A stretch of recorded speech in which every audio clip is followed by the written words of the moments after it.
YouTube! The green screen looks dumb as hell, as usual. If I move forward, my forehead is see-through.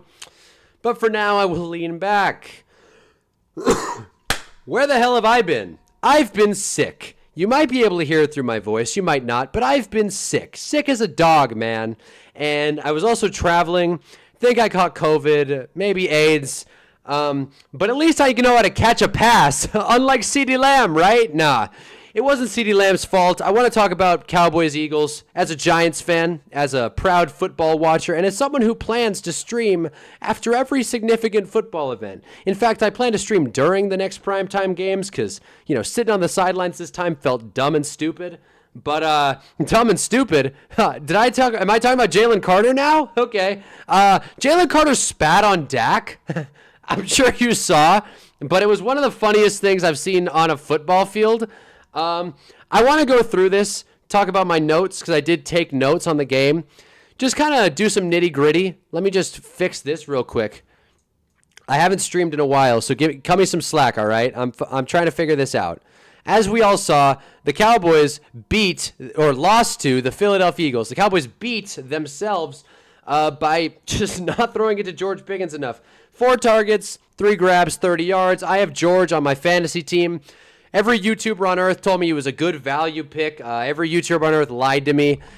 George Pickens was fine. He was better than A.J. Brown. But, I was almost better than A.J. Brown tonight. So, yeah, we got a lot to get through. So I want to get through some notes really quick. I'm not going to look at my phone too much, but you know what? Here we are. No one's in here, but that's cool. Let me make sure my stream's actually going. Actually, that's an important thing to do when I'm on YouTube. Yep, it is going. And there I am. Cool, cool, cool. Well, here we are. All right. So we got a lot to talk about, and I'll try and be brief as it is late because, as we all know, there was a weather delay during the game. Not exactly exciting. Big headline of the day. Hold on. Big headline of the day. Let me just pull this up. Hold on. This will be worth it, I promise.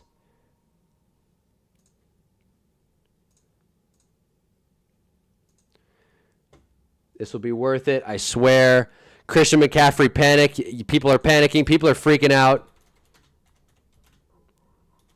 All right, what's the big headline of the day?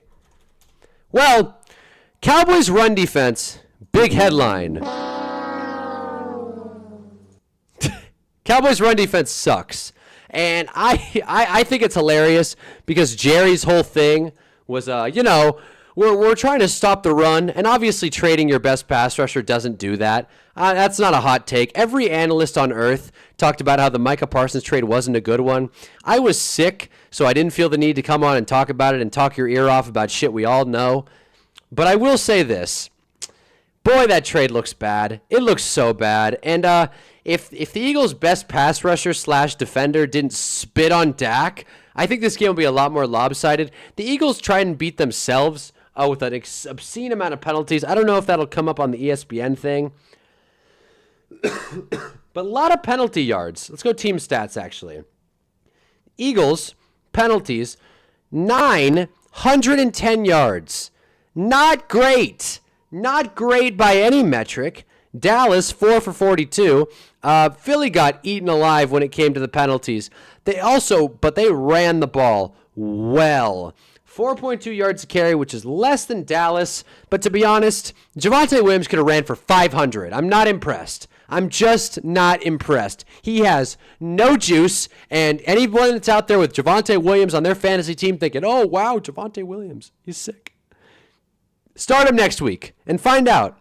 Believe me, Javonte Williams has burnt me to a crisp. I'm very familiar with this game, all right? More notes that I got from the game as I'm trying to beat the morning news cycle.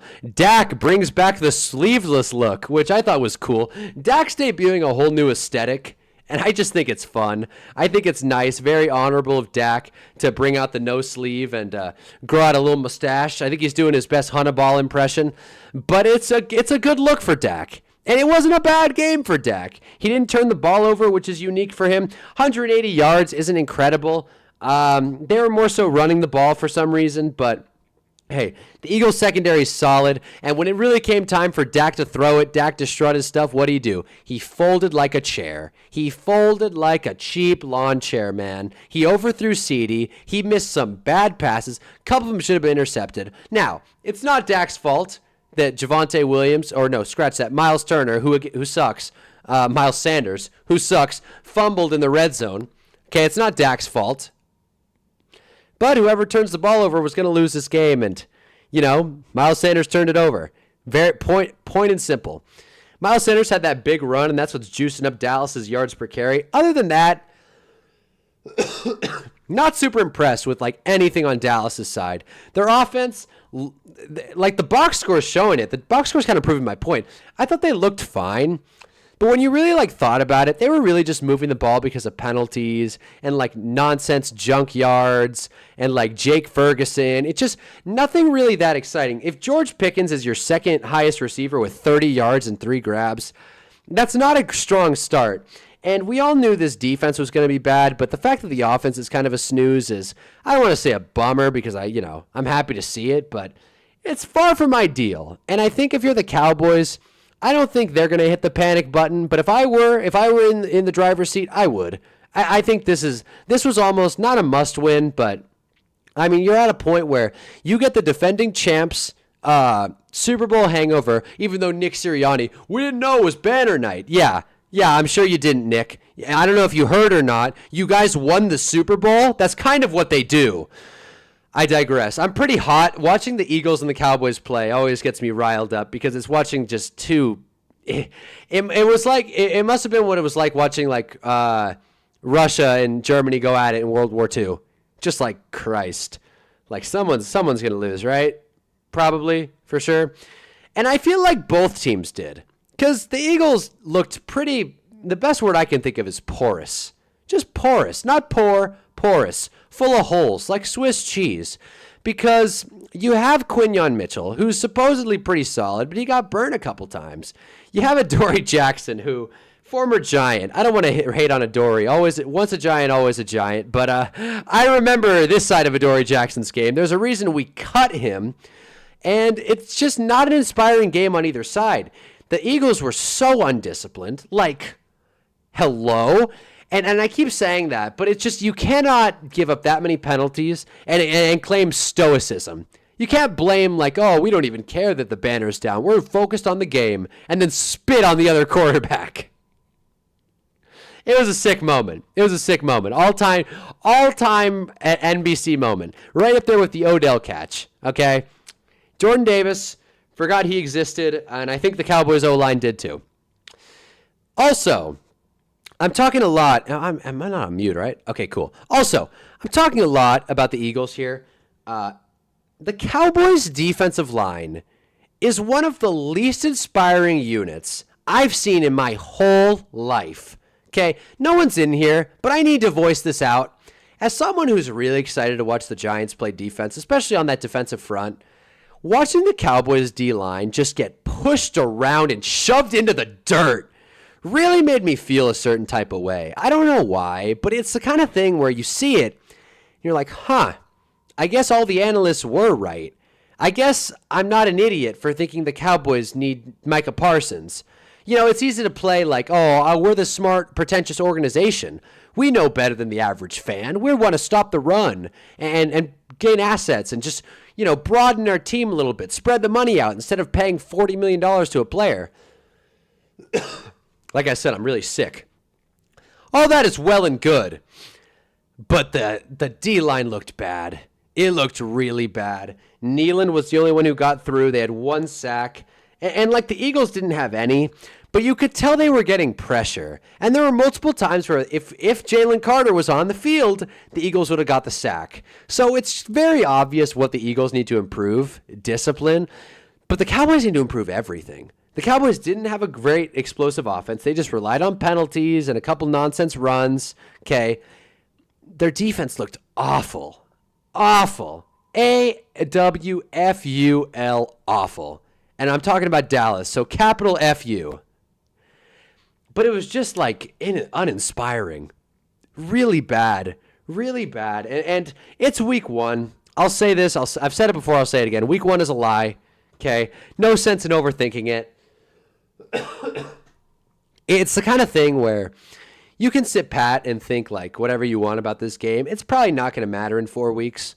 Like by then we'll know a lot better about these teams. They're figuring it out. Cowboys have a new coach. Eagles have a new offensive coordinator. Okay, so things change. I get that. I just don't see a world. It's late because the weather delay. I just don't see a world where this Cowboys defense makes any kind of considerable step forward. Jerry, what if we trade those 2 first-round picks for a Pro Bowl player? There aren't any available, and you can try, but I don't think it's going to work out. I don't think this defense is one player away unless that player is Micah Parsons. And even then with Micah Parsons, I was not, I'm scared. The Cowboys defense, who cares? All right? So uninspiring. Jalen Hurts led the team in rushing. That's funny. Jalen Hurts had a pretty solid game. He did silence the haters a little bit. I mean, he did 14 carries is a lot to be fit. Wow. 14 carries is a lot more than I thought. Sweet Jesus. Let me run through some other notes, and then we'll get to the highlights.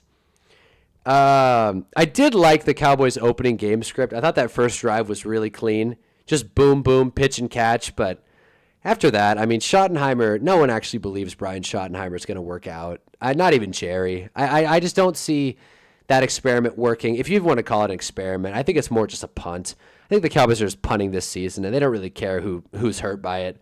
And you know what? Neither do I. Cowboys fans, they'll survive, right?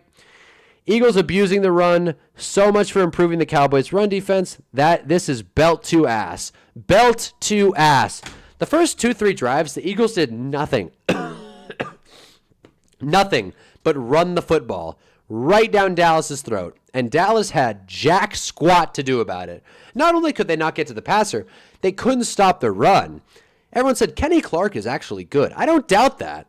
But an aging nose tackle is not enough to stop the run. Clearly. They had 158 yards on the ground. Will Shipley averaged 9 yards a carry. I like Will Shipley, but good God. Hell, even A.J. Dillon had some juice. A.J. Dillon had like some real juice. 9-yard run. Like, look at this. Meanwhile, Dak, 1 carry, 3 yards. Turpin, 5-yard longest. Miles Sanders, 1 run that boosted all of it. I give Miles Sanders 0 credit because of the fumble. Longest run for Javonte Williams, 11 yards. I'm not going to lie to you, and I mean this fully. This is going to sound messed up, and it's going to sound wrong to people that don't know NFC East football like I do, so if you disagree, you are wrong. This felt very, very mid-2010s New York Giants out of Dallas. Like, you can ground and pound, you can rely on penalties, you can do everything right to a degree, but when you dig deeper, this team's not good. They have 1 target. They're not that explosive. Just uninspiring. They're running the ball for nothing. No explosion. No juice.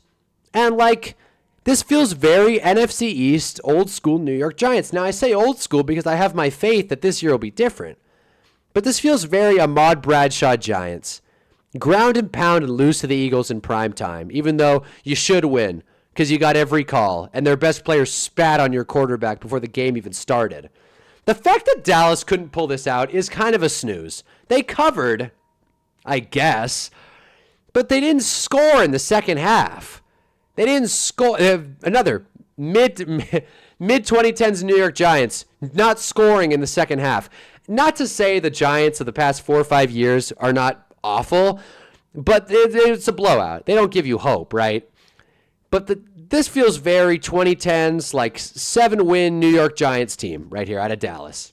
I'm very familiar, and I know where this season ends. I know where this train what station this train stops at. Boringville, USA. Just snoozeville. And I've been on record saying that schedules don't matter, right? Who cares?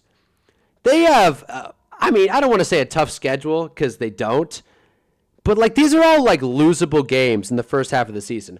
I'm very confident in the Giants to win this game, and maybe that's delusion. Maybe the tickets are only $39. I'm very confident, all right? At Chicago, Hey, man, on the road against a young and upcoming QB, anything could happen. Versus Green Bay, we all know how that one's going to end. At New York Jets, God, the Cowboys' schedule is so easy. What the hell? Where is this for us? They get the stupid Jets and the Panthers back to back? Are you kidding me? This is what I mean. The Giants have the toughest schedule in 5 years, and the Cowboys have this as their first 8 weeks of the season. Denver's going to be built to ass, but other than that, they got Philly in their weakest week, and then they get an early bye week, week 10. The Raiders off the bye week. That may as well be 2 bye weeks. Monday Night Football. Who cares? and then they close out the season a little difficult. KC, Detroit, Minnesota, Chargers, Commanders again, New York finished out. Wow, Christmas. Christmas game against Washington. How do you like that? But no, I just think, one, this schedule's a little bit easier than I let on. And I will say that it gets frustrating, the fact that the Cowboys are probably going to get some junk wins this year just out of sheer luck and just good draw of the schedule. But, I still don't think there's any reason for this team to be excited about anything. Where did they look good? Where do they look like? Where is the plan for the Cowboys here? Because they can't stop the run, and they can't get to the quarterback, and they can't throw it to anyone besides CeeDee Lamb, and they can't protect Dak, and they can't really run the ball. So what is going to change? I'm happy to see it. I'm talking as if I'm mad. I'm very happy that this is happening. I just don't get it. Let's see some highlights here. Hopefully this is loaded. Highlights, come on. This fella. Eagles Now by Chat Sports. He took all my viewers. But highlights, though. Highlights. What happened to highlights? What happened, NFL? Where are the stupid highlights? Oh, my God. All right. I guess we'll pirate it. This is a dream. We'll do it live. For the Dallas Cowboys. You got Jalen Carter out of the game now. Their entire Can't wait to get by the way, if you're in here, throw something in the chat. Getting lonely here. Okay. So this guy pirated it. Okay, let's turn off the sound. I cannot afford another copyright strike. Okay. These are some bum highlights. Oh my God. Okay. What are some plays I want to go through? Okay. First of all, let's look at this really quick. I'm going to try and keep these clips under 10 seconds in just any kind of hope that this can be fair use. What is this? What kind of sick joke is this? What kind of highlights are this? Oh, my God. You know what? We're not watching any highlights, all right? This is all we need to see. Brian Schottenheimer's dumb face. Hold on real quick. Just don't see the point of this video. No, we have Brian Schottenheimer's dumb face, right? And it's I just don't get it with Dallas. I don't get it. Because the Eagles are allowed to have a bad game. They won the Super Bowl, for God's sake. They're coming off that. Their best player spat on the other team's quarterback before the game even started. I cannot get over how hilarious that is. What else happened? CeeDee Lamb is a PPR machine. We knew that. George Pickens would have got a lot more yards in a catch if there wasn't for that stupid PI. Matt Eberflus is a total hack. Not wrong. I hate having George Pickens in fantasy. These are just my thoughts. Dak Prescott got a mustache. Hurts ran it like a man. Oh, and Dak's last pass was horseshit. Philly totally abandoned the run. One more thing to talk about, and then I'll just kind of get to, I don't know, random takes. Maybe I'll scroll Twitter, since apparently the highlights aren't up. I don't know what that's about. Game ended not that long. Game ended an hour ago. I don't know what the hell they're talking about. No highlights. What is going on, NFL? I guess I could just search the NFL's page. One thing I want to talk about while I look this up, though. The weather delay, so inconvenient. I hated that. I hated everything about that. I don't want to sound picky. Obviously, player safety comes first. Week 1 kick? Is this the highlights or? Okay, this is the highlights. There. Why is it called the kickoff game? All right. I guess it is the kickoff game. But the weather delay was such nonsense, and I'm no meteorologist, and I wasn't there, but I didn't see a single drop of rain, and I just feel like it wasted everyone's time, because now it's 10 o'clock. I'm yawning. I'm tired. No one's in here because it's so damn late. I get it. It's 1 o'clock on the East Coast. If you're on the East Coast, you should go to bed, all right? movement of the kickoff. It's But let's see this. I really do want to see this. Jalen Carter. I really want to react to this. I hope they show the whole clip. So Jalen Carter, right, gets booted. Okay, so look at this. So he's jawing. I don't know if they'll show the right angle, but Dak, there was like a timeout or some kind of stoppage because an Eagle was hurt. And Dak just literally looks at him and goes, yeah. Like, is it like, yeah, you're a good defender, but I'm the quarterback. I'm going to have some fun. Yeah. And as you can see, I wasn't lying. He brought back the sleeveless armband look. And then Carter spits on him. Let's run that back. This is like the Newman when they get spit on in Seinfeld. This is the same thing. I'll pull that up too. But look at this. Wait for it. There it is. Now, people say, I got a couple questions about this. Let me even slow it down even further. Let me slow it down even further. Okay, so Dak says, you got a problem, son? And Jalen Carter's like, yeah, I'm going to kill you. And the funny thing is, when you're dealing with a guy like Jalen Carter, he might not be lying, especially if we're talking behind the wheel here. Let's slow this down a little bit. He lines it up, spits right into the pads, mind you. Right into the pads. So I got a question for the people that are in here. I don't think it's many. Did Dak keep this, someone was floating around that it was gum. If it was, I don't think he was able to take the gum out. So, he just got, a piece of stray gum just, in his pads. I don't know. That would drive me crazy. I would just be like, it would be like after getting a haircut, like your neck's all itchy or something, and it's like, oh, there's really gum. Yeah. Ew. I don't think it's gum, though. I think that was just one massive loogie. I'll play it again. Let's see. Do we think this is gum? I want to see if I can pause it around the spit.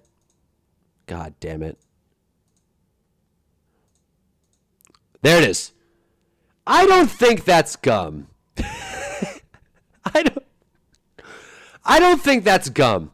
Twitter had a take that was gum. I don't think it's gum. I think that is just one massive spit right there. And considering it's a timeout, there might be a little water in there. I don't think that's gum. But that is a lethal spit right there. That's not something you can just be like, oh, I was just breathing. Oh, shit, I sneezed. It was an accident. No, dude. That is a full-on, spit right into the pads. And Dak didn't even really respond. I mean, he was just kind of like, did you see that? He spat on me. He literally spat on me. So that was 15. I was talking about the Eagles' penalties. They had 15 before the game even started. We can look at it from any angle we want. I mean, at the end of the day, I think it was just a intense spitball. And kind of icky, obviously, kind of gross. Yeah, hold on, that's a way better angle. Hold on. Let's put this to bed real quick. Every time. Here we go. Every time. Okay. I missed it. That was not gum. We'll move on. That was not gum. No way. Okay.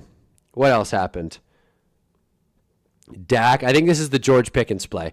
Look at how fast the edge rusher got through. Dak barely completes his drop. Almost. He's able to hit Dak, almost get the fumble. CD, bang. This was not the Pickens play. Great throw, though. Great throw and catch. Got to hand it to the Cowboys where it's due. CD Lamb is a good football player. I'm not going to sit here and say he's not. And Dak and CD have some really solid chemistry. I'm not an idiot, all right? Javonte Williams scored a 1-yard touchdown. Biggest play of his whole career. This is Shipley, right? Yeah, Shipley. Shipley looked like a damn beast. I'm not going to lie. Shipley looked like a certified stud. He looked awesome. Nose strips and all. I wear those to bed, pal. And then this is Jay Hurts' tub, right? Yep. Look at this. Look at how the pocket just collapses. But look at all the time Jalen Hurts has. 41 is in the dirt, okay? It's a 4-man rush. I don't know. Send a 4-man rush against this Eagles team on 3rd and goal, right? And then they're just clustered up. The edge man just completely caves in. And 59, I don't know the Cowboys yet because these are just a Muppet defense, just a bunch of randos. 59 has to guard Dotson here. And so he can't get pulled over. Not that Dotson was even letting him because he basically sends a block up field, which is kind of a penalty, but whatever. And Jalen Hurts scores a touchdown that I could score. You probably could too. A sick play. Nothing wrong with Jalen Hurts there. He made the right read. But good God, Dallas gave him the easiest score ever. Nick Sirianni's shocked. Look at that. He's shocked. He couldn't believe it was that easy. He's like, are they serious? Yeah, okay, well, I got one frame of Nick. You saw it. Okay. Then we got Dak, right? Again, under pressure, under duress. 2nd and 7 on a 4-man rush. And Dak has to make a miracle. Jalen Carter gets there, by the way. Jalen Carter totally gets there on this play. And CD makes a miracle grab on 2nd and 7. Sick. I'm so tired. All right. Oh, this play, the George play. I liked this play because it made me feel like George Pickens as a fantasy pick was justified. I like that he went for the one-handed grab. But from a fantasy perspective, is there anything more annoying than your player getting the deep target and then just pulling off a really egregious PI? And it's like they get the yards, but you don't get the points. It's like, great. We got the usage, but couldn't get the grab. It's awesome. Then Javonte Williams, that was sick. That was his longest rush, by the way. That just straight up the A-gap, tush push, basically. That was his longest run of the day. Javonte Williams burnt me last year. If I sound spiteful, it's because I am. Touchdown. Because the Eagles, can't defend themselves against the penalties, I guess. I didn't say that right. What else was cool? Okay, let's look at the Jalen Hurts tub. This was cool as well. I liked this play. As you can see, Jalen Hurts drops back. 4-man rush. I mean, good God. I'm not envious of this edge rusher. Hold right there on the right guard, but I don't blame him for not calling it. Right? Again, just all day. And Jordan Mailata standing upright. Jordan Mailata doesn't even know what to do. Job's finished. He did it. He pancaked his guy. He's just standing there. I didn't even blame him. He did his job. He set the edge. Jalen Hurts scored a rushing touchdown. 14 up.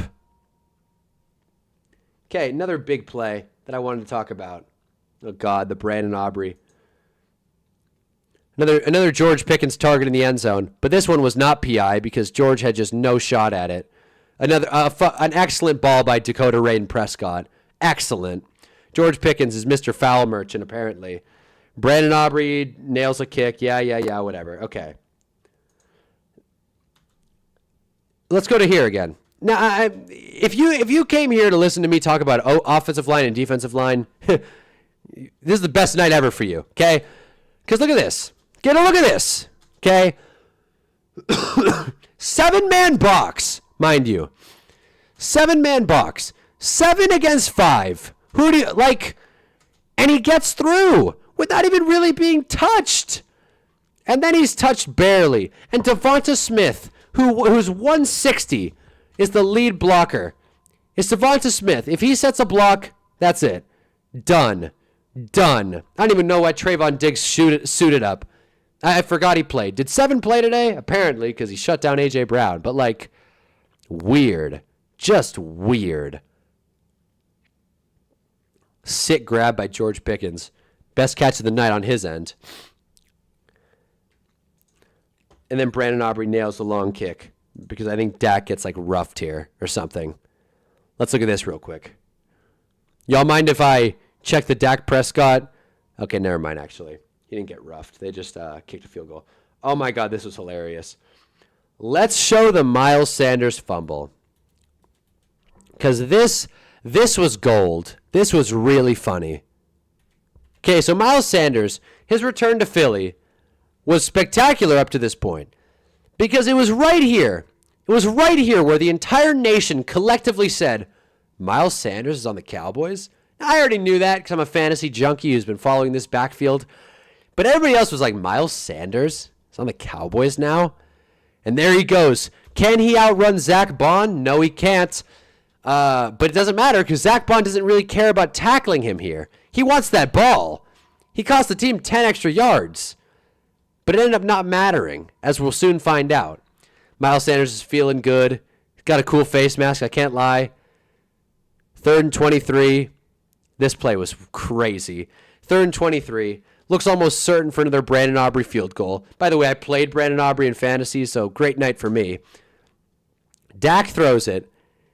Now, this is an open guy, but Dak skies it. He skies it. This is the epitome of a hospital ball. And as Tom Brady has said many times, it's on me. If I throw a ball where my receiver is about to get hit, that's on me. It's on me to know what's going to happen next. Right? And you can tell right here, this guy, he wasn't holding on to it. I'm blanking on the fella's name. He's like the new tight end in Dallas. Blanking on the fella's name. Speaking of Blankenship. Right through him. Right through him. Insta-flag. Dude's shaking up like all hell. Oh, that's Jake Ferguson, actually. That's not a new fella. That is a drop before Blankenship even touches him.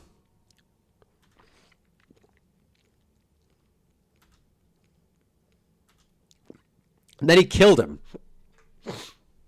He killed him on Sunday Night Football. There it is. Automatic first down. So everybody's like, great. Cowboys getting bailed out for the 90th time this game. Hold on. We forgot about Miles Sanders. Fumble. And as Chris Collinsworth very well put, if Dak doesn't make this just if Dak doesn't make this luchador tackle, then Quinyon goes for a touchdown and the game's basically over. Look at this. Look at Dak in the air. He went for it. That is a Will Levis type move right there, and it worked. Great wrap, sick technique, saved the team. Save the team. Good for you, Dak Prescott. And from then on, it was just a bunch of nonsense. The weather delay happened, and offense just decided to take the night off from that point on. Jake Ferguson, yada, yada, yada. No one really did anything. No one scored. And Dak lines it up, throws to George Pickens for the last time of the night. George is fired up. Yeah, yeah. My throat hurts so much. And I want to talk about this. This is the last thing I want to talk about. Oh, actually, a couple things. Scratch that. First of all, again, four-man rush. Offensive line held up a lot better after the weather break, probably because they had all that time to rest. That's how it works. Dak still takes a hit. And then it's a weird ball to CD here. Like, I get what he was trying to do, but it seems like Turpin and CD had their lines crossed or something. Definitely didn't help CD when it came to ball tracking. He just coughed it up. Blankenship almost had it. I catch that in my sleep. I catch that in my adult rec flag football league. That's totally me. Blankenship, pack your bags, buddy. You're getting replaced by Hunnaball. And then 3rd and 10, what does Dak do? He lines up and throws it to our boy, Javonte Williams. And this is it. This is the game. 4th and 3, 2-minute warning. Dallas is going to go for it. Eagles send some heat. They send a 5-man blitz plus a stunt with the middle linebacker. I think that's Shahad Campbell. And they actually hold up decently well, especially, and I got to give credit where it's due. I hate on Javonte Williams a lot. Got to give credit where it's due. Javonte Williams, excellent block inside here. Excellent block. Fantastic. An all-pro linebacker, Zach Bond. He doesn't need to square him up and pancake him into the turf, but he got enough to where Zach Bond wasn't able to touch Dak. Dak stayed clean. Dak had all the time in the world. He had CD in a good matchup, wide open, running free, by the way. Somehow, I don't know whose fault this is, to be honest, because you can tell right here, right? Let me slow this down. I love analyzing film because I have no idea what I'm talking about. Okay. Look at this, right? Get a look at this. So Dak throws this ball, skies it. CeeDee Lamb slows down a little bit for some reason, right? He slows down because the ball is like floating. He slows down. Maybe he gets grabbed a little bit. And then he has to lay out for this. Now, in a perfect world, he catches this. In a perfect world for the Cowboys, I should say. In a perfect Cowboy world, which would be an awful world to live in for the record, he catches this. Like, of this pause right here, you'd think all-pro, one of the best wide receivers in the league, CeeDee Lamb, makes this grab. Couple things. One, he's exhausted, okay? He's the only one Dak even gave a damn about. And two, he's not going to catch it. Bang. He bricked it. He absolutely bricked it. And we'll watch it again in real time. I do feel like Dak overthrew it, but also put too much touch on it to the point where it was just impossible to track. Maybe it's just hard for me to recognize that CeeDee Lamb's not perfect, but let's just look at this again. Doesn't that feel weird? Doesn't that just feel like the ball was in the air just like half a second too long, and it messed with CD, and he just couldn't really get under it, and then he had to dive to make up for the lost time, and then he had Blankenship coming. It's like, how do you not... Blankenship, the guy who took out your teammate Jake Ferguson not even an hour ago. It would have been a lot less time, but, the weather delay. All this happens, right? You see Blankenship running right towards you. I get it. I totally understand him feeling the heat there. Dak overthrew it, but also underthrew it at the same time, and that's our game. I mean, the Eagles got like some big third down because, oh, by the way, A.J. Brown, I guess 11 did play today. I was asking all game. I was like, did 11 play today? Yeah, he did, apparently. He had one catch. One catch, one target. Did 11 play today? Yes, he did. Very weak effort to try and stay in bounds there, but it did work because of forward progress. Did 11 play today? That's what I thought I was going to name this stream, but then he caught one catch, so good for A.J. Brown. All you A.J. Brown fantasy drafters are probably really happy out there. Jalen Hurts put the team on his back, ran for a first down. That was his 14th carry of the night, and that is our game. Two of the greatest coaches in NFL history, dapping it up right there. Then there's Big Dom, who gets more screen time than Nick Sirianni. I don't know why, but you know what? Whatever. Chain out, looking snaz. So that was the game. And football is back, guys. Football is all the way back, and I'm really excited about it. I'm really excited. If this is how the Cowboys and Eagles are going to play this season, I'm very excited for football season. I was already jazzed up. I was already juiced. But now, watching the Cowboys just nonsense defensive line and watching the Eagles just beat themselves, it's kind of like, hey, I've been on record saying the Eagles are due for a Super Bowl hangover. This team is all ego. And the fact that Super Bowl hangover is inevitable for any team, especially this Eagles team. And, the Cowboys are just straight up aren't good. I'm not saying that the Giants are going to walk into a playoff spot because of this, but those of you that think it's far-fetched, looking worse by the minute. I'll say that much. I will say that much. Now, no one has said anything in the chat. I'm just going to assume no one's here, which is totally fine and cool. My feelings aren't hurt. My feelings are not Jalen hurt. But I will say this. I am back. All right? I haven't made a video in a minute. I've filmed a couple, but they just didn't... Christ. They didn't match up timing-wise. I was going to do a how to draft in fantasy football, but then I went on this trip. Went to Spain. It was very fun. And I went on this trip, so I couldn't, make the video. I mean, I could have, but I just didn't want to. I was lazy. Got to admit. Got to call it like it was. I was lazy, right? But I'm here now. And I'm going to make another video. Going to come out next week. Going to do some new stuff. Really excited about it. Going to be streaming either during or after all the important games. So tomorrow, I'll be on. Probably Chiefs-Chargers. Will people join? Will they not? I don't care, because I like to talk about sports. And I appreciate anyone that stops by, whether they like or comment or not. That being said, my throat feels like death. I've coughed more times than Jalen Hurts looked at A.J. Brown, which actually is not saying much. I've coughed more times than Javonte Williams touched the ball tonight. So, Ashton Callow, what's up, dude? Lorenzo, hey. You guys are new. I've never seen you guys in my chat before. What's up, fellas? Week 1 is always weird. And the Cowboys did exactly what they do. Their script is always the same. Well, their game script was actually pretty solid. Their game script was all right. I can't lie. I was pretty excited after that first drive Brian Schottenheimer put together. I thought it was cool. And then Saturday, cool name, cool handle, KC gonna eat. I don't know about that. In fact, I want to do this really quick while I do have people in here. Chris Brown, hey. Okay, Casey's going to eat against the Philly secondary. I can't disagree with that. Let me just run some hot takes now that I know people are here. I thought the Cowboys' pass rush was solid, specifically in the second half. Where? They got one sack. And, it's not all sacks. But, I don't know, dude. I don't know. I didn't really see that anywhere. I think both offenses kind of stalled after the delay. Whether that is on the delay or the teams, rest, whatever. But I just felt like after the delay, both offenses just kind of stalled. Dak spit first. Is that the new conspiracy? That Dak spit first? He definitely didn't. NBC has every angle. Don't worry, they have every angle. Dak didn't spit first. I will watch it again. Make sure. I don't think he spat first, dude. It would be really funny if he did. They started blitzing well. They kept sending 4. Unless I'm mistaken. Again, these are just highlights. I know I did watch the whole game, but I didn't think that they started blitzing well in particular at all. Dak definitely goaded him into it, obviously. It looks like they're about to make out. That's messed up. But, like, I don't see any spit. I don't see any spit. And Dak spits a lot. Dak spits a lot. He did spit first. I got 2 people saying he spit first. Where is this video of Dak spitting first? I don't see it. I don't see it. He did. They said it during the game. I had it muted. I don't listen to Chris Collinsworth on Sunday Night Football. Just thought they had a ton of pressures, but I think the delay helped a ton. No, definitely. The delay helps the defense and just guys in the trenches in general.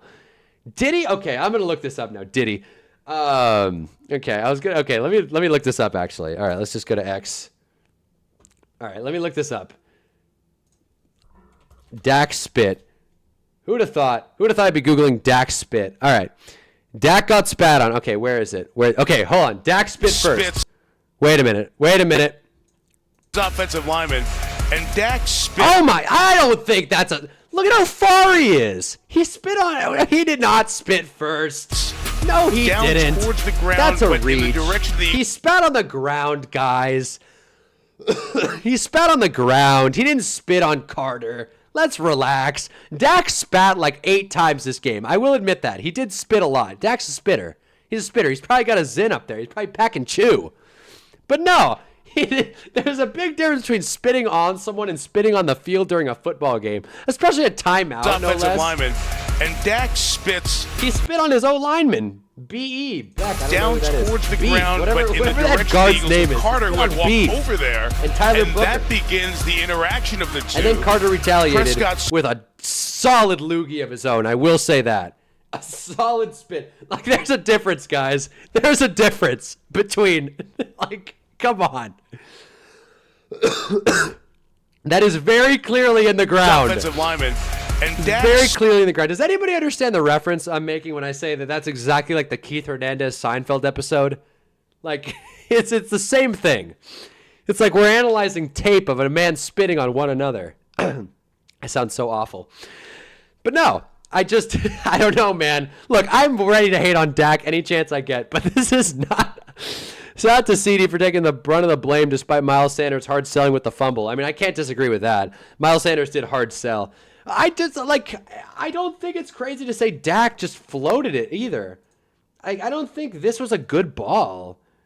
Like, as soon as that ball went in the air, I was like, he overthrew it. As soon as you see CD running this hard for the ball, it's like he overthrew it. Or at least it wasn't Romanowski. That dude would rip a man's arm off if the league let him. Like, it just feels like an overthrow. Like, yes, it hit him in the hands. And yes, maybe CD underran it a little bit. But, like, come on, Dak. Like, I guess you got to put it where your receiver can get it. Like, Cooper DeJean didn't play bad coverage here. George Pickens, just a complete non-factor in the deep game. Just a complete non-factor. Welcome home, secret agent Miles Sanders. Again, like I said, Miles Sanders entered, and the entire nation collectively said, Miles Sanders is on the Cowboys now? It was a funny game. I got to say, like, I don't know who's rooting for who in here. I don't know what team Chris Brown is a fan of. Why throw a deep... That's what I'm saying. It's the Dex. It's the Dez thing all over again. It's the Dez Bryant thing all over again. It's 4th and short, and you throw it deep down the left sideline and then complain when the receiver doesn't catch it. And because Dak didn't catch it, or because Dez didn't catch it. There's something to going deep. But if this is open, like if this is the big throw, right? Because you have here, 2nd and 10, right? 2nd and 10. Eagles play calling was so weird. I completely agree, by the way. Eagles play calling, dude, they just completely abandoned the run. So weird. Right, so you check it down here to get 4th and manageable, right? And that makes sense. And the Cowboys played the whole, we're going to snap it thing, right? But here's the thing.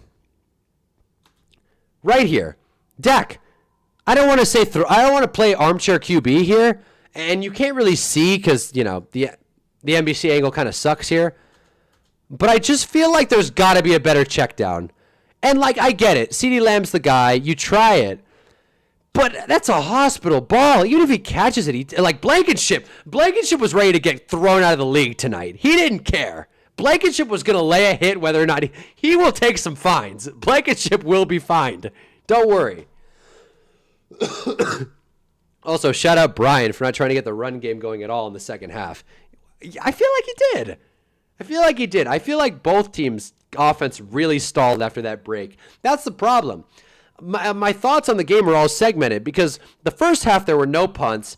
The second half was like looking the same way. There were some penalties, some weird calls, and then the big break. So it was like there were 2 halftimes and there was like an hour break. It was just so weird. I hate game breaks. Almost never happens, but really didn't feel like it needed to now. Prioritize the player's safety, I get it, but like, goddamn, bro, it's 10:30 at night and I'm on the West Coast here. All right, it's late. It's late. I'm tired. And CD's mad at himself. He's a competitor. But man, I blame Dak. Did A.J. Brown get any targets? He did. He got 1 on the last drive of the game. You want me to pull it up? I know exactly when it happened. There it is. Boom. Big grab. That was the only time Jalen Hurts looked his way. Like I said, I was going to name this stream, Did 11 Play Today? Did he? Did 11 play today? Apparently. And A.J. Brown, notorious for getting mad about not getting targets, which is fair. He's a wide receiver, and a star wide receiver at that. It was a Madden game. It was a Madden first half. That's for sure. It was a Madden first half. Madden doesn't really call defensive PI, and I think if you took the penalties out of this game, it would have been a lot more lopsided, but it was a Madden game. I agree. And for a while, I was having fun. I was like, football's back. Brandon Aubrey's kicking. I rep the Bengals. Chase and Higgins over Brown and Smith all day. I like that. I think Devonta Smith is overrated. Not that overrated, but I think he is overrated. And I think it's a better unit. Obviously, Jamar Chase is better than A.J. Brown. And I feel like T. Higgins over Devonta Smith isn't a tough argument. I think the more... I don't know.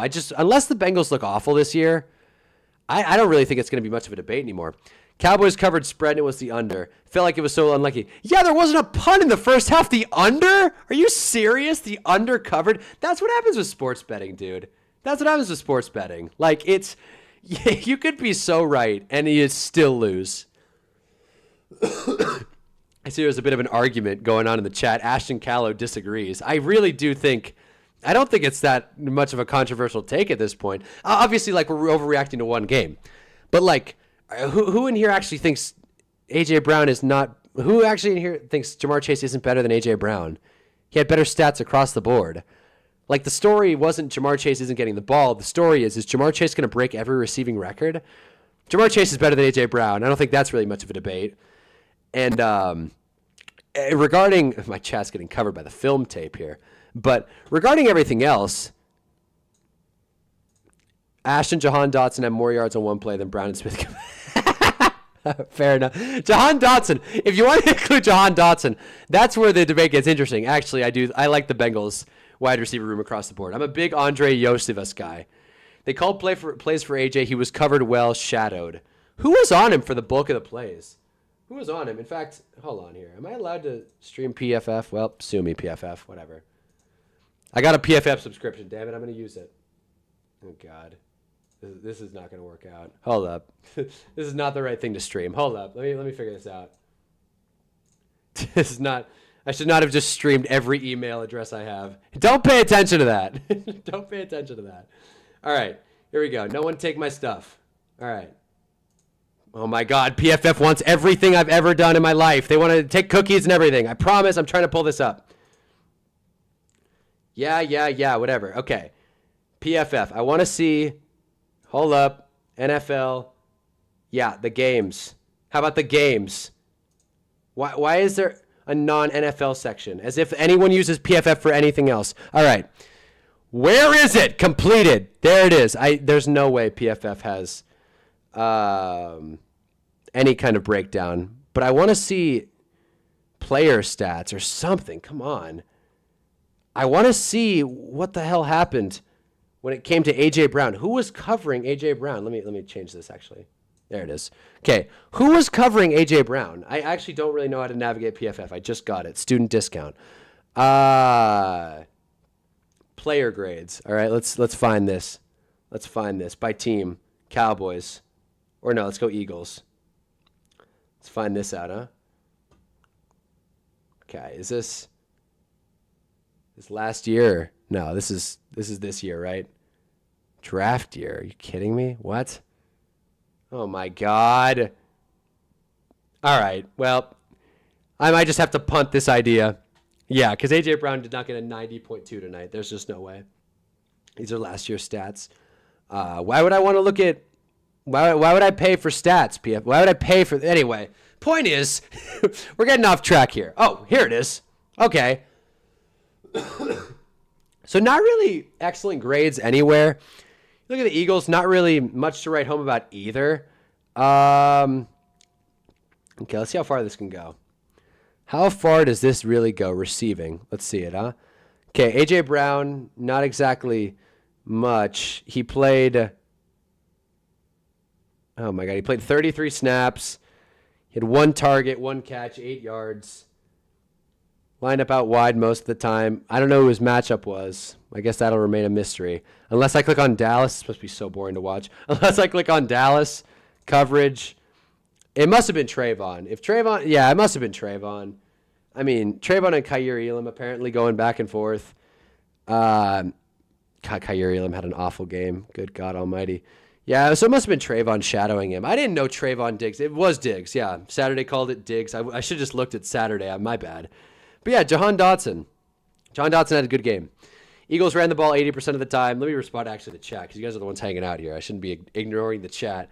The Bengals should have a solid secondary. A lot of people forget that since he has a young core there. That's interesting. Time will tell. I'll say time will tell with Cincy's secondary. I have not heard one person talk about Cincy's secondary.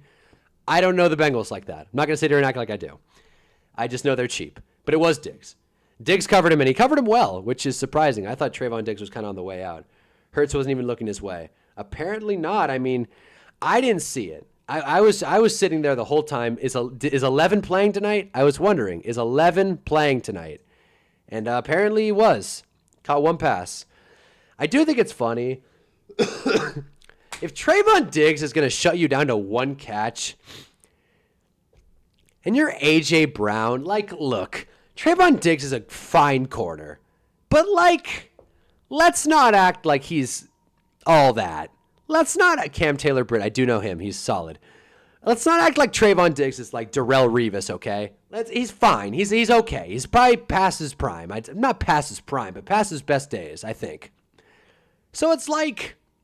Golly, bro, you can't get any kind of separation.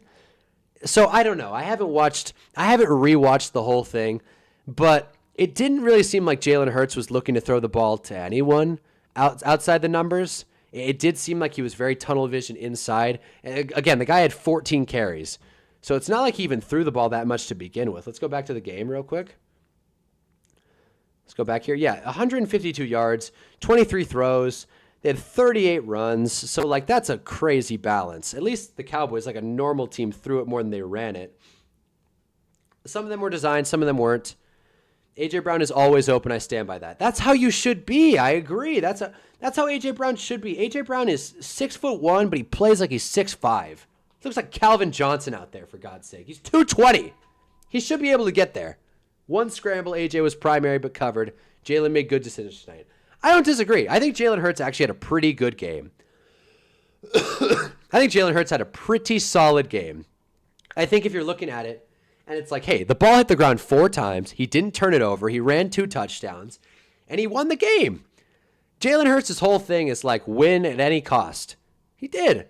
And Saquon, while his stats aren't really showing it, he looked spry. He looked real explosive, and as a Giants fan, I take no pleasure in saying that. Jordan Battle had a really good... I love how Chris is still talking about the Bengals defense. I love it. I'm keeping coming because I need to know more about this Bengals defense. I feel like if the Bengals defense is even half good, they will have a really good season. I don't think that's a hot take. I think the Bengals in particular, like now that they've brought back Trey Hendrickson, now that they've got Shamar Stewart to some kind of contract, I think they could be pretty good. And I think if they just figure it out on defense. I heard a lot today in the pregame analysts, not to completely change topics, and I will get back to Cowboys-Eagles in a second. I heard a lot in pregame and like just football analysis today that Zach Taylor's on the hot seat. I just straight up don't agree with that. And I think it was, what's that, J-Rod, whatever that stupid sidekick on the herd is called. That stupid sidekick, right? Alex McIntyre, I think his name is. He came on and he was like, I wouldn't trust Zach Taylor to coach a flag football team. Really? Really? A coach that made it to the Super Bowl? And it's like, how long are you going to ride that? But like I coach a flag football team. Come on. And it's a joke, right? But at a certain point, it's like, this media guy's got to get held accountable. J-Mac, that's it. Yeah, Jay McIntyre. I'm glad Lorenzo knows who I'm talking about. That's what I mean. Need the G-Men to show up versus the Skins. I love it. Why not? Yeah, the Giants need to beat the Redskins in 2010.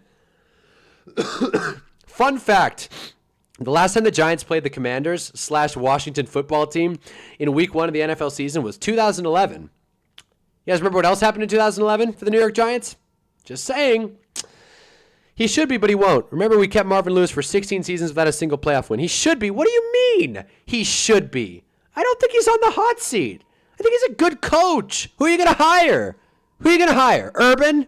Who's knocking down the door for the Bengals coaching job?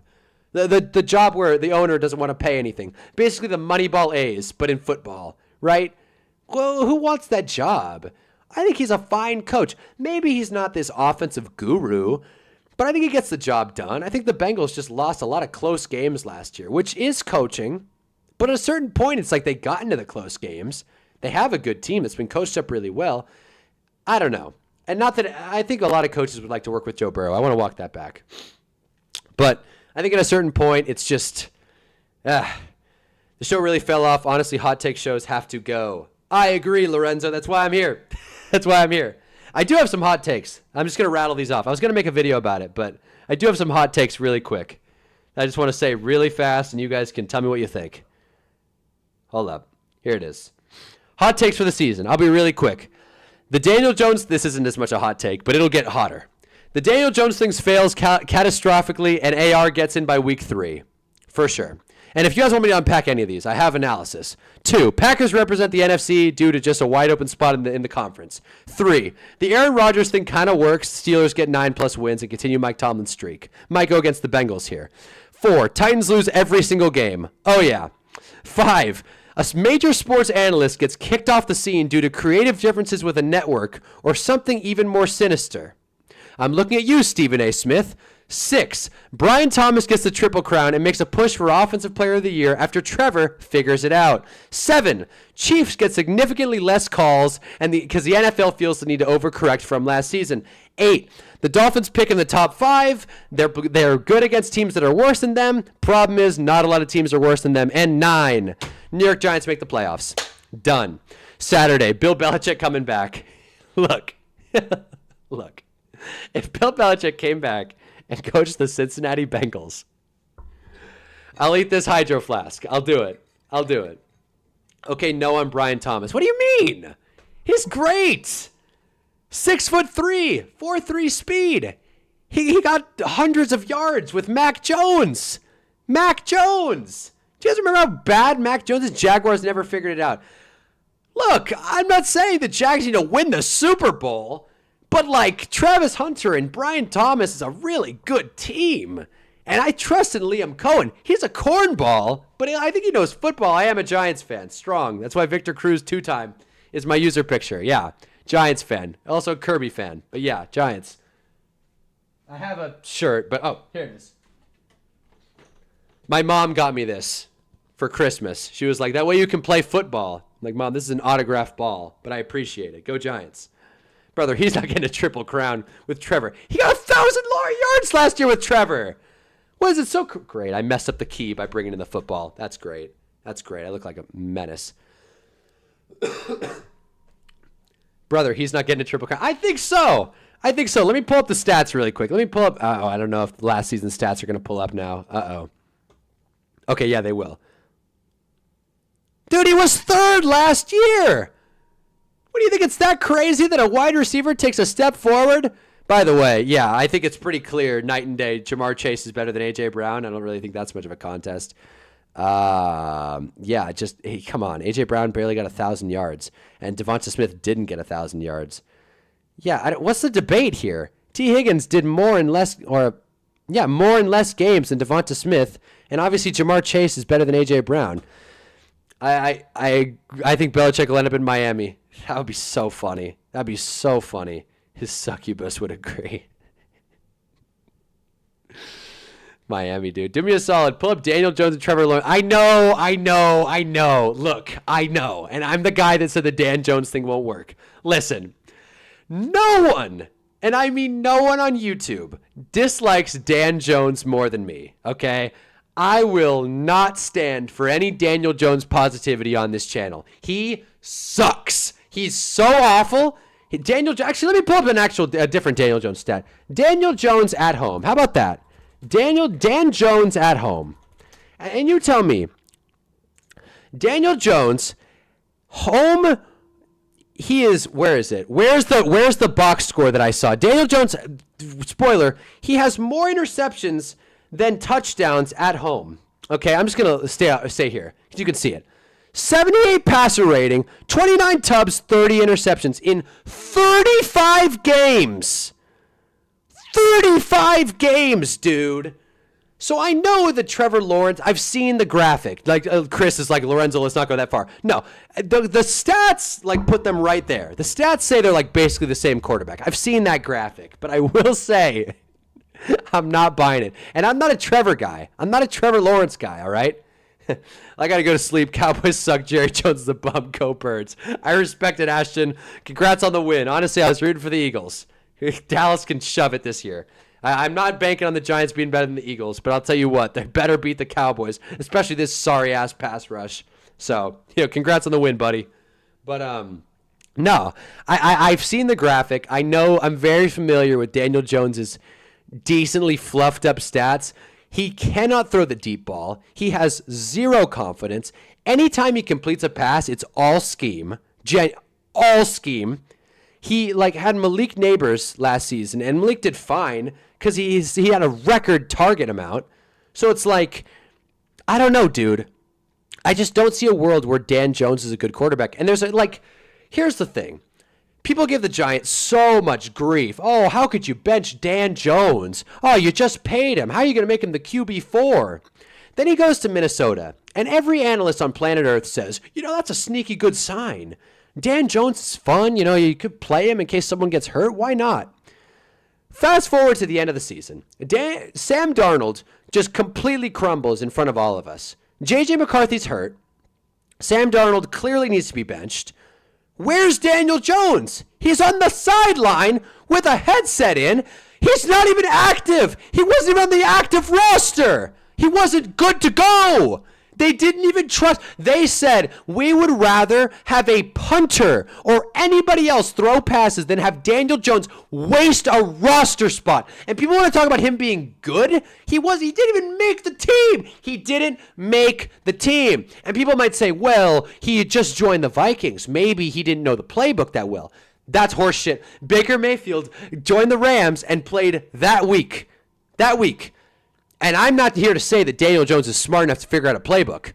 I'm just saying the proof is in the pudding. The fact that he wasn't active for the Minnesota Vikings in those last few games says all I need to. Saturday said go Birds. Not mad at Dak tonight. They would have beat Green Bay in the playoffs with tonight's Dak. I don't know about all that Saturday. I don't know about all that. Never said Daniel Jones was good. Meant more of a... No, I completely agree, Lorenzo. You just got me hot. You got me hot. You got me talking about Dan Jones. You got me hot, honestly. You got me very upset, unintentionally. And I agree. Trevor Lawrence has been really bad. And this is definitely a do or die year for him. I think if Trevor Lawrence, I'll say it, if Trevor Lawrence doesn't make a playoff push, cut bait. Restart. And I think they paid him, right? I think they paid him, which God knows why. By the way, Trevor Lawrence, hate on him all you want. Say more playoff wins than Justin Herbert. This is what I just looked up Trevor Lawrence contract. Trevor Lawrence, 5-year, 275, signed you. God damn, are you serious? Okay, what's the void year? DJ sucks. His 2022 wasn't even that good. He got carried out, but thank you. I'm so sick, but thank you. It's exactly what I'm saying. I watched every single game. Oh my God, the Jaguars are stuck. Oh my God. They're so stuck. They extended him so far in the future. And out in 2029? Well, I guess they're stuck with him. Wow. What's that thing Owen Wilson always says? Wow. Dude. 2024 extension for 5 years? 275? Oh my Lord. Trevor Lawrence video coming. Maybe. I didn't know that if they dropped him, he'd eat $133 million. Yeah, they can't cut bait. They're stuck with this guy forever. I mean, I guess you could cut him end of 2027, like, and just eat $7 million. But like, God, at that point, who even cares, dude? At that point, Travis Hunter's gonna be looking for a payday, and Brian Thomas is gonna already be extended. And like, you can pay multiple people in the NFL unless you're the Cowboys for some reason. Golly, I did not know that Trevor Lawrence got this hard of an extension. This makes the Purdy deal, real quick, just for reference. When's the out on the Brock Purdy deal? Because he just signed this. The ink's barely even dry on this deal. Brock Purdy. Want to work? There it is. Okay, 2031. Wow. Oh, wait, no. When's the out, though? Okay, they're just no void years? Okay. Woof. Still, though. I mean, they can cut him loose end of 2027, 2028 and live with it. They can do that. Still better than Massage Crosby's contract. Well, since we're looking at contracts, I may as well look it up. Again, but Max Crosby, he kind of is Oakland. He earned that. It's tough not to root for Max Crosby. He's got a fun name. Cool dude. 28 years old. Yeah, I mean, well, yeah. Oh, yeah. What an awful contract. It's basically a 3-year deal. They'll be fine. They'll be fine. They'll be fine. They got it out at 2028, and I don't even think they'll use it. That's a solid deal. Yeah, he gets paid a lot. But he's earned it. One thing I just wanted to check just for myself here. Nope. Scores. Bingo. Aces won, guys. Real quick, any sports bettors out there, I'm telling you, Las Vegas, a bunch of people are going to leave. Las Vegas Aces, really quick, bet them to win the championship. They're on a 13-game win streak and just beat the best team in the WNBA. That's all I'm saying. Back to Max Crosby. Cowboys couldn't afford Derrick Henry last season. No, seriously. I meant Deshaun. Oh, Massage Cosby. I thought you meant Crosby. Oh, my bad. Yeah, obviously Deshaun Watson's contract is awful. Yeah, we may as well look that up for fun. Fully guaranteed. That's really great, Cleveland. Cleveland's got a bright future ahead. They just drafted their QB of the future. His name is Dylan Gabriel, and he's 5'8". My God. I mean, okay. Obviously, they're going to cut after 2026, or maybe this year and just eat the cap. But, like, yikes. Wow. That's brutal. That's absolutely brutal. That's not even an out. That's absolutely brutal. Cowboys couldn't afford Derrick Henry. No, I agree. Cowboys are... I have looked at the Cowboys cap, and I can't figure it out for the life of me. It makes no sense to me. Where is it? Cowboys. Stupid teams do stupid things. That's come from a Pats fan. Hey, man, Pats are going to be better this year. Pats have been incompetent for a while. Yeah, it must be really hard being a Patriots fan. I really feel for you, Lorenzo. Come on now. But... the Cowboys cap situation is something I just don't understand. Because it's like Jerry doesn't want to spend money, and I get that. But second most cap space. Like, where is the money going? Where's the money going, Jerry? Besides up his nose. Like, where? Like, you look at this. Get a look at this. Go to 2027, right? Like... they just don't have a lot of guys on the roster, and okay, I thought it was a lot less. I guess they've made a lot of big signs and like extensions since this is the last time I checked this. Golly, bro, they paid Osa and Deron Bland. They put them together for $50 million, but you couldn't pay Micah Parsons, dude.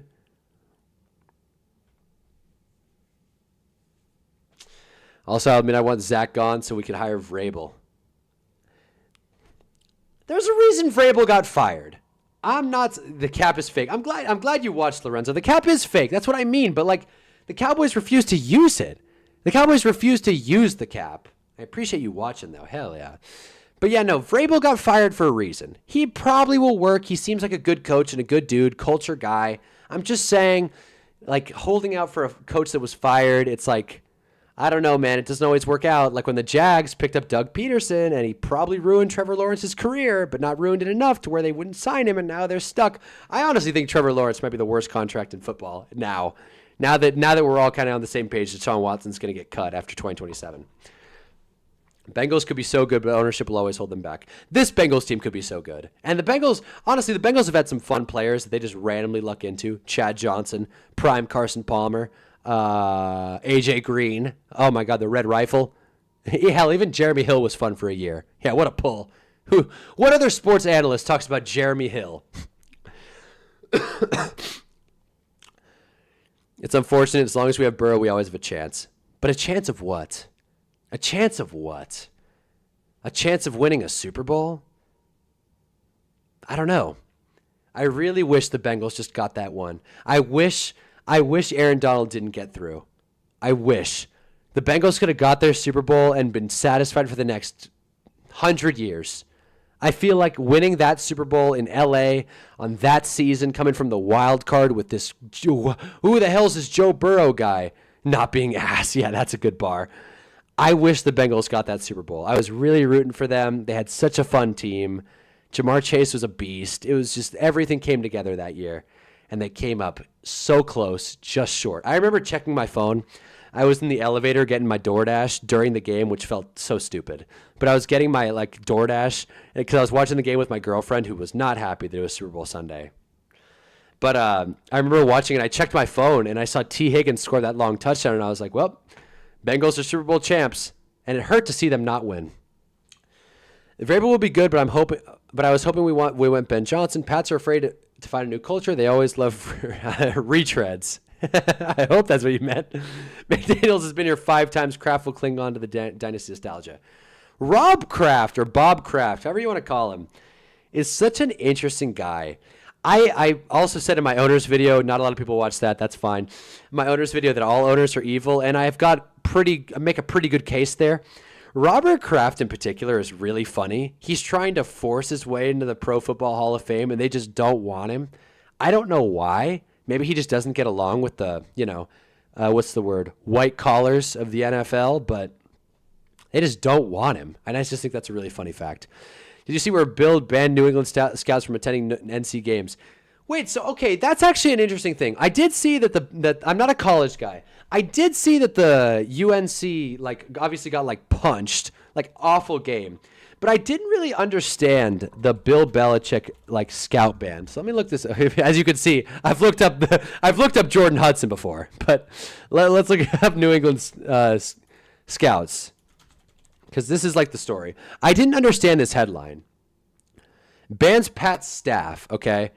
So I don't really get this. Oh, God, don't autoplay. Don't autoplay. Okay, it's muted. Good. Last thing I need is a copyright from ESPN. Then they win. Okay. So they said good luck and hung up the phone. I don't really, but they'll be banned from UNC the day before one of their scouts was scheduled to visit. 2 NFL scouts work for other teams. Wait, told ESPN under Belichick's leadership, limited access to all NFL personnel. Clubs are only allowed to speak with Jordan. That's great. And UNC, that's so awesome. You can only talk to my girlfriend, guys. All right? Quit bugging me with the stupid. Quit trying to do your job, all right? Just talk to my unqualified 24-year-old girlfriend. Term zero access appears 3 times on UNC's college relation website. Only to NFL personnel. Okay. So this is all NFL personnel. It wasn't just Pat scouts. See, I read the headline, has banned New England Patriots staff. That's the headline. But if it's banning all staff, that's a different story, right? Banning all the poor Bill. Yeah, real poor guy. He has 5 Super Bowl rings and a hot girlfriend. Poor guy. And he could easily break up with her. No one's got a gun to his head. And maybe she has a gun to his head. But odds are she doesn't have a gun to his head. Okay? Imagine a reverse. I'm not going to finish that sentence. I was going to say a reverse juice situation, if you catch my drift there. Wow, 3-and-out John Middlekauff reported it. Hey, good for John. There it is. But that's strange. That is, I don't really get that. I don't understand the headline if it's ban Patriot staff. You won't allow Patriots. Why is that the thing? I don't understand. I read this headline as, I read this story as Belichick doesn't want, scouts ruining his stuff. But, our New England Patriots scouts, why would we let them in our home after he's been... Oh, my God. That's it? After he's been treated? Oh, it's like a spite thing? What an eye roll. What an eye roll. Oh, my God. What an eye roll, dude. Are you kidding me with that? Oh, Lord. Oh, yeah. The crafts weren't nice. Oh, my God. Dude, Bill Belichick. My God. You guys said some stuff. Let me read it. Brady can't run bros elderly. Kraft drama drives clicks. The media loves Belichick acting petty. It's a non-story. Okay, it's a non-story. But it is a non-story. But the statement that Bill Belichick, why would we let them in our home after how he's been treated since he left? We will help our players, but being treated fairly is a two-way street. What? What are we talking about here? He's going to be a Hall of Fame head coach. He was employed by the Patriots and let them run everything for 2 decades. What are they talking about? A two-way street. What? He basically retired. He came out of school because he came out of retirement because he wanted power. And I guess now he's provoking that power. And obviously he's got someone in his ear telling him to say these things. But weird story. And it's just interesting that he wants to change the narrative after getting, again, punched by, who'd they play? TCU? Horned Frogs? Speaking of horns. Anyway, I'm getting off topic. Same reason why he didn't play Butler in that Super Bowl. Pure pettiness. Yeah. Obviously, Bill Belichick can, unless Bill Belichick commits a crime, I don't think he can do anything to get his way out of the Hall of Fame at this point. But boy, he's really not, his legacy's not going to last great. Which, Bill's 80 at this point? He should run for office. That's what he should try doing. I think he's got to be almost 80, right?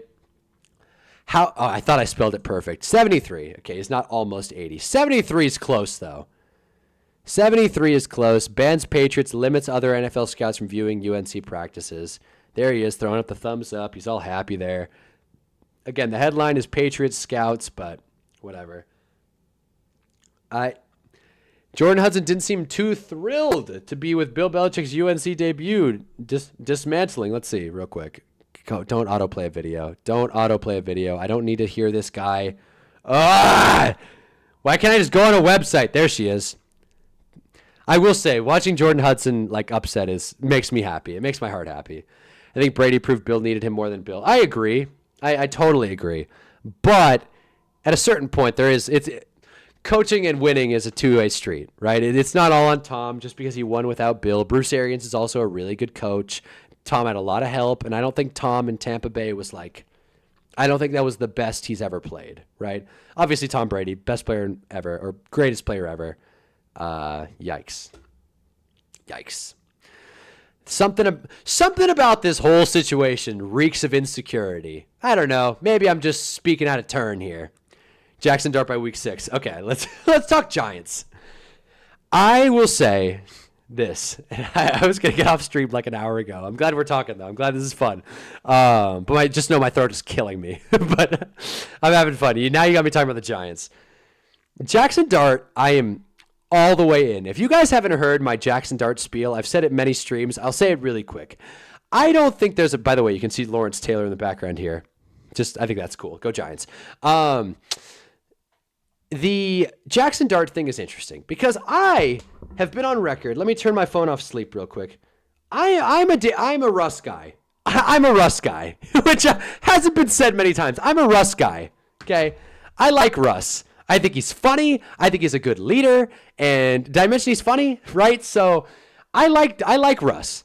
I think he's going to be a great quarterback relative to Daniel Jones.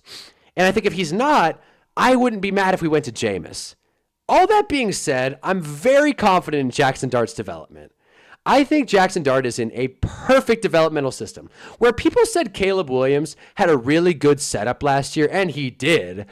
Great wide receivers, run game, whole nine, a bad O-line, 16th ranked offensive line. I do think Jackson Dart is the actual tangible good nurture way to get a quarterback going. And what do I mean by that? There's the nature-nurture aspect, the how good is a player coming out of college and how important is it how they're developed, right? Nature-nurture. Any psychologist will talk about it. I'm sure you guys are very familiar, right? He has, in a QB room, right, he has a Super Bowl champion who's probably, maybe, going to be in the Hall of Fame in Russ Wilson. He has a former number one pick who has effectively, I don't want to hate on Jameis. That's the worst thing you can do to yourself right now. And Jameis is awesome. I love him. Jameis has played himself out of being a successful NFL quarterback. Let's call a spade a spade. Okay, there was the whole crab legs thing, and then he threw a bunch of interceptions. Jameis, he'll say it himself. He played his way out of being an NFL star quarterback, right? But he had the success, he had the high draft capital, he had the pressure, and now he has the mentality and the maturity after that. Okay, so those guys are in the room.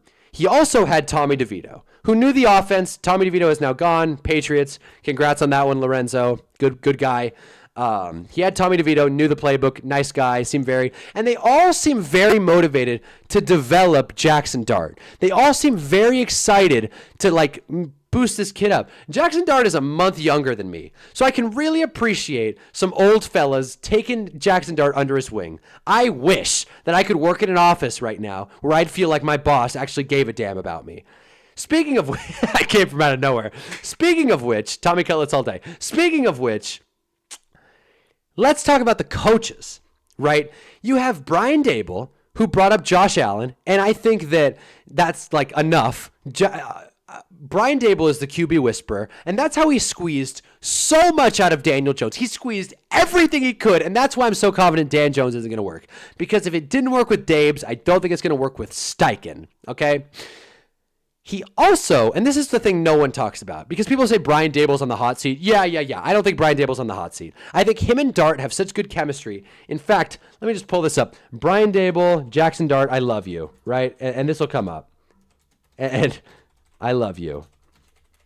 Watch. Here it is.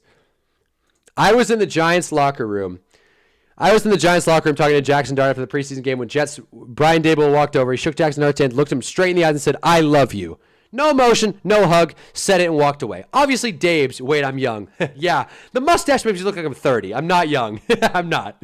Oh, no, I am young. The mustache makes me look like I'm 50. I'm not. I am 23. Just turned 23, actually. Everyone likes Daboll. No one actually thinks he's a bad coach, right? I don't think he's on the hot seat. He loves Dart. Here's the thing no one's talking about, and I want to respond. My light died. Great. My light died, guys. Sorry. Now it looks a little worse, but we'll live. Anyway, here's what I'll say. And my green screen looks awful now. I hate how I look. I look glazed now. Anyway, last thing. No one wants to talk about Mike Kafka, our offensive coordinator, former quarterbacks coach for the Kansas City Chiefs. Little thing you guys might know about the Kansas City Chiefs. They have this quarterback. His name's Patrick. He's pretty good. And he was a big part in his development. So you have the guy that developed Josh Allen, the guy that developed Patrick Mahomes. You have all that healthy energy in the QB room. And Jackson Dart is eating it all up. He looked great in the preseason. He's got a hose, dude. And when you go from Dan Jones to this, oh my God, it feels like I'm going from the third world country to living in a mansion, it feels like, just mentally. Going from living in the slums to the Fresh Prince of Bel-Air. What'd you guys say in the comments, though? Chris Brown. I like Dart. My biggest concern is his situation. Head coach is probably gone after this year. Maybe. Okay, well, I got so much to say about that. His weapons aside from Neighbors pretty inconsistent, and I don't trust the Giants' offense. I'm assuming you meant offense. Listen, Brian Daboll's not on the hot seat. If the Giants fire Brian Daboll, who's clearly going all in on developing this young guy and doing the worst thing you can do with a young quarterback by switching head coaches, taking all the hopium. These are objective facts. These are objective facts. What do you mean hopium? I like Daboll a lot. I think he's going to become a great OC, but not a good head coach spot. That's a lot of guys find themselves in. I don't disagree that Daboll might not be the greatest head coach, but you get to a point where it's like, you got to give him his shot. You got to give him his shot. Daniel Jones was a complete nothing, and he didn't draft him. They didn't pick Daniel Jones. You really trust the Giants' offense? Yeah, I do, and I don't really see many holes. Like, you guys are going to get me pissed off. You guys are going to get me really mad. The rage bait's working. Look, I know this team well, but I want to show you this. Okay, I just went over the quarterback situation, but if you're not a Russ guy, that's fine. Tyrone Tracy is sneakily a pretty good underrated back, right? Okay, Neighbors, obviously he's good. Wan'Dale Robinson, he's always hurt, and he's not my favorite receiver ever, but he's a good slot guy. Some corner, I forget who, but some corner came out and said that Wan'Dale Robinson runs really good routes, and he's right. He's right. I really trust the Giants' office to make the right decisions. Yeah, because they keep doing it. Darius Slayton, maybe he got a little overpaid, but that's a Giant through and through. Darius Slayton, he may already be in it, but if not, he's going to do this year. Enter the Giants' top 10 receiving in history. Top 10 receiving yards in history. Darius Slayton. The Giants have been around for over 100 years. Respect Wan'Dale. Yeah, UK fan. There it is. Wan'Dale's good.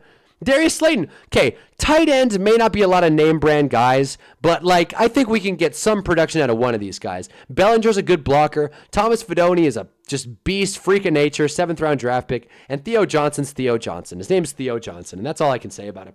Andrew Thomas is an all-pro left tackle. That is a real thing that has happened. John Runyon, solid guard. John Michael Schmidt might not be the greatest guy ever, but he was a high draft pick, right? It's interior O-line. We'll figure it out. Greg Van Roten kind of sucks. But we got Evan Neal coming down the pike. Who's, Evan Neal, everyone's favorite. He's not great, but he's our backup guard. Backup guard production, 7th overall pick in the draft. Trade for Kyle Pitts. Not a bad idea. Jermaine Illuminor. Solid. And if he doesn't play, this is the big ace in the hole. This is why I trust the Giants offensive line. Marcus Mbo. Great offseason. Rookie out of UConn, I believe. I could be wrong on that. Maybe Purdue. Purdue, actually. Rookie out of Purdue. Stud. Little injury prone. Stud. He looked sick in the preseason, and I have full faith that he will be in the starting lineup at some point this year. Also, Dak, I was not trying to spit on Jalen Carter. Obviously, spat on the ground. Then you look at this defense. Everyone's hating on the offense. Does anyone actually think this is a bad defense? Does anybody actually think this is a bad defense? Tell me where the hole is. Tell me where the gap on this defense. Tell me. Because I see a 2nd round pick who could get really valuable production, Darius Alexander, and the 2 team. I see Dexter Lawrence is one of the best defenders in the NFL. Let's be honest. Tight ends are a rookie QB's best friend. Exactly. And that's why we have Thomas Fidone. And besides, Jackson Dart's a gunslinger. He doesn't need that. Prediction for the Giants is 6-11. Well, that would be the over. That would be the over on their win total. Let me look at the depth chart first. This is the depth chart. This is the depth chart, Lorenzo. This is the depth chart. This is the defense. I'll stay away from it. This is the depth chart. I don't see any holes. I don't. Drew Phillips is a great slot corner. Paulson and Debo, added in free agency. Javon Holland, added in free agency. Tyler Nubin, solid. Deontay Banks is kind of a hit or a miss. Deontay Banks is the one spot where I'll he's not the greatest. Deontay Banks kind of sucks. Again, though, high draft capital spent. The talent profiles are there among this personnel group, and I didn't even talk about Kayvon Thibodeau because we don't need Kayvon Thibodeau. Hopefully he's good. I hope he takes a step forward. I don't trust that secondary. You're wrong. You guys are wrong. You guys are way wrong. This secondary is stout. Paulson Adebo and Javon Holland are helpful ads. They're helpful ads, okay? Drew Phillips is a great slot corner. Drafted him last season. Deontay Banks might suck, but it's him or Flott. One of them are going to start. One of them will be fine. And it won't even matter because the quarterback's not going to have time to get him the ball because they're going to have no time because this defensive line is going to get in the backfield immediately. A lot of star power on this defensive side. A lot of upside on this offensive side. Malik Neighbors is a top 5 wide receiver talent-wise. I don't care what anyone says. That secondary in the NFC East. The Cowboys secondary actually looked pretty good tonight. I can't lie. I thought the Cowboys secondary was going to look a lot worse than it did. But I'm not worried about Deebo Samuel, if that's what you're inferring. I'm not losing sleep over Jahan Dotson, okay? Devonta Smith might have his days, but clearly Jalen Hurts doesn't really want to throw to age, so I'm not too hung up on that. The schedule, I'm surprised no one's brought up the schedule. The schedule's tough, but the thing about the schedule is it's not real and doesn't mean anything. So, you know what, fellas? Since apparently I'm the only Giants, Fat Debo, exactly. Since apparently I'm the only Giants believer here,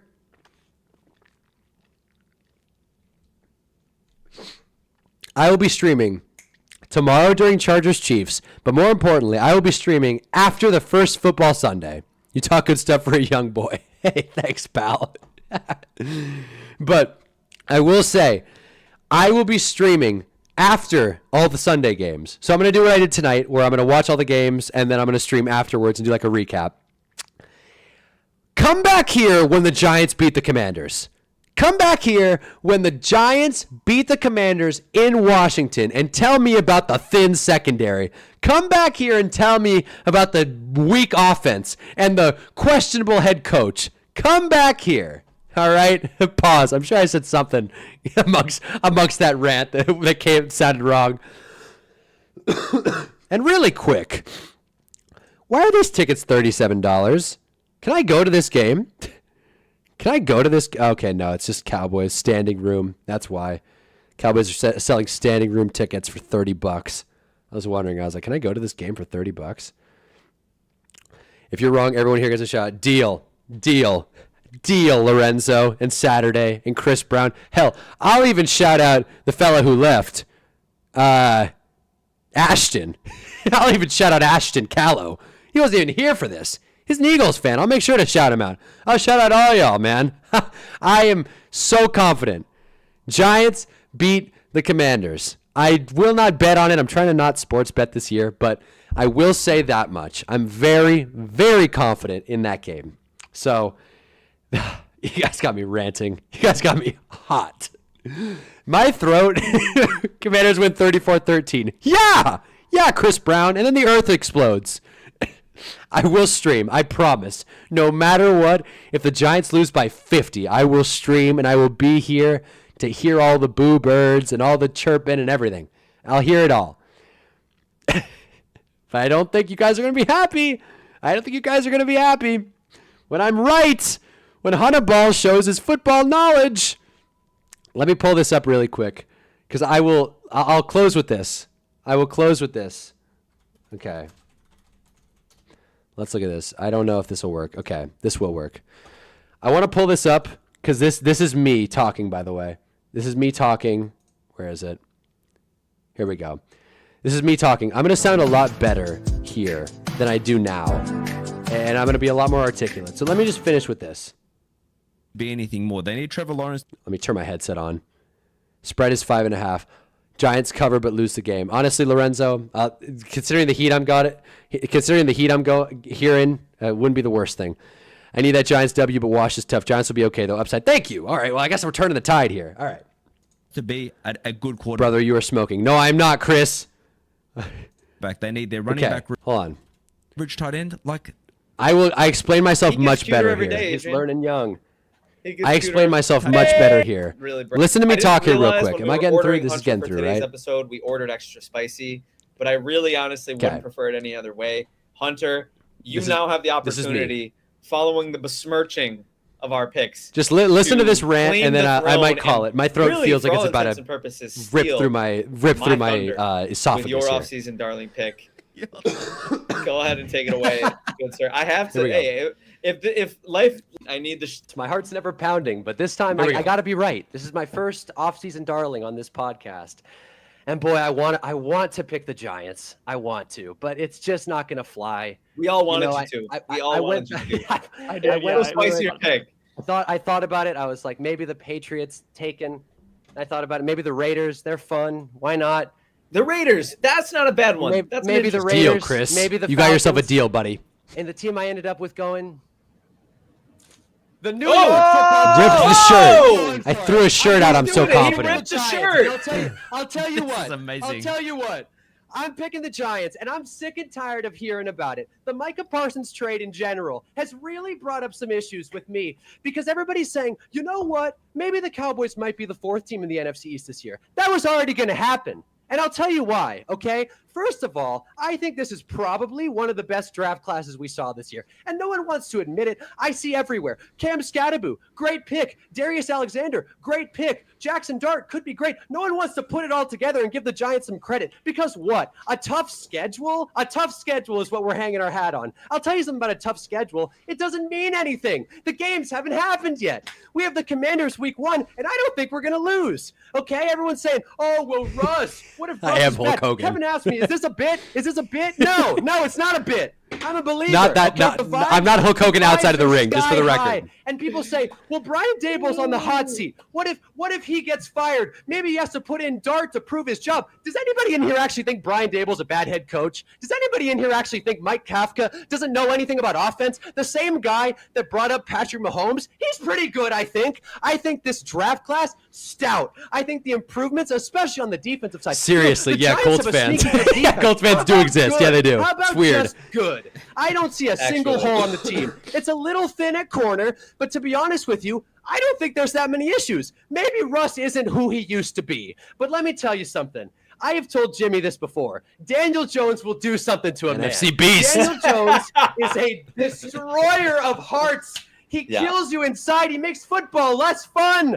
Yeah. It was a good Jimmy. free agency. And I'll close with this one example because I talked about our great draft class. I left someone out. Some very It's my favorite part of the video. important potential player that some have described as not a generational prospect, a generational prospect in Abdul Carter. And I'll finish with an example, and I'll let you guys respond to, oh, but the Giants, oh, the schedule. Let me finish with this, okay? And I don't think anybody expects what I'm about to say.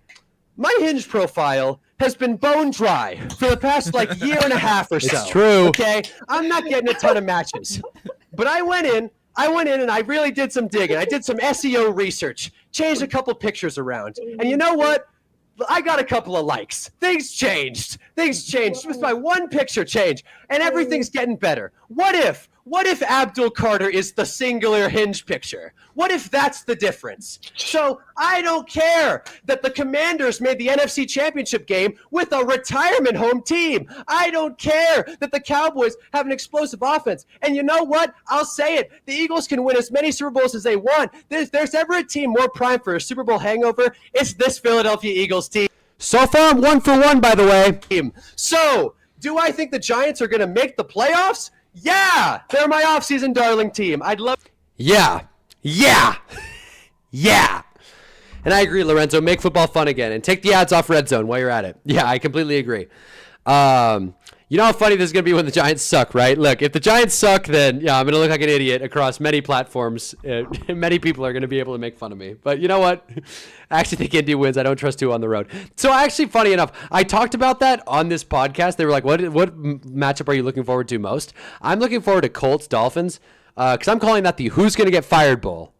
Someone is going to leave that game looking really bad. I don't think Indy, the Dan Jones Colts, are going to win. But if they do, beating Miami is not exactly some great feat. By the way, week 2, the Colts, Dan Jones' Colts, go into Denver to play the Broncos. So I got news for you. Have you ever seen the movie Nightmare on Elm Street?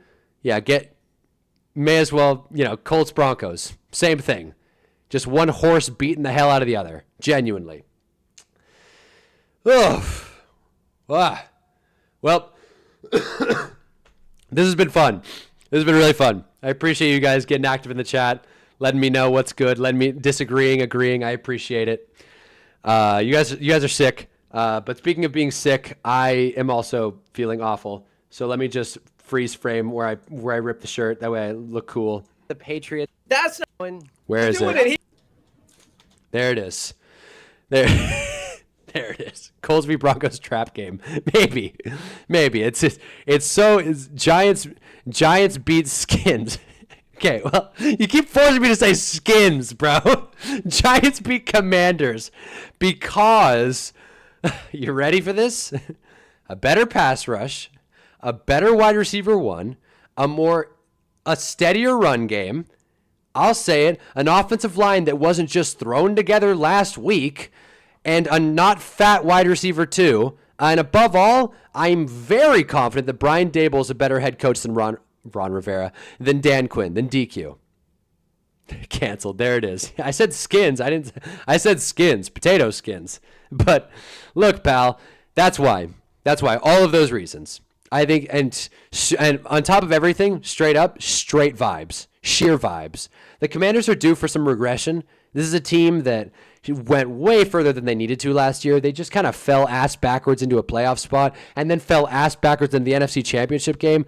I know that's going to sound like copium. Don't care. The Commanders got punched in the NFC Championship game, and they beat the Lions, who basically didn't show up to play, and they barely got past Tampa. They deserve credit for winning football games, but at a certain point, you got to understand that is a team that was one of the most lucky voodoo teams we've ever seen. And something that people like to forget, both Giants-Commanders games were very close last year, okay? Including a week 2 or week 3 matchup, week 2, I believe, where the Giants for sure would have won if they rostered a backup kicker. Graham Gano was injured, but then the Giants thought, oh, he's good to go. Didn't roster a backup. He gets hurt in the opening kickoff. We can't kick field goals. We lose the game by, I want to say, 2. So, yeah, that was last year, and that was with Dan Jones. I think the team's gotten better across the board. So, yeah, pretty confident. Commanders don't make the playoffs this season. I completely agree, Lorenzo. Completely agree. But, fellas, I'm having a lot of fun, and I always appreciate you guys stopping by. My throat feels like death. I'm going to go to bed, but I will be back tomorrow, either during or after Chiefs-Chargers. I might do after, just given how my throat's feeling. I think I'm going to do after, to be honest with you, just like we did tonight. Talk for an hour and a half, maybe 2, and, shoot the shit, do some predictions, do some fun stuff. This chat's so diabolical. I'm having fun. Hot coach take on Quinn. Skins go for it too much will be costly. Enjoy the games. I completely agree. And you guys enjoy the games too. I'll be back tomorrow. We'll talk about Chiefs-Chargers and probably how the Chiefs beat the hell out of the Chargers. I'm not a big Chargers fan. I'm posted up here in Southern California. I know many Chargers fans. All of them are super annoying. So not a big Chargers guy over here. So I'm rooting Chiefs, but it is what it is. Not a Taylor Swift hater. But that'll be my take. Hopefully the Chiefs win. So I'll do a quick score prediction. 30-23. There's a bug in my room. 30-23 Chiefs. I don't know what the spread is, but I'm assuming the Chiefs cover that spread. I got to kill that bug. Hold on, I got to kill this bug. Come here, you bastard. I don't think I got it. Guys.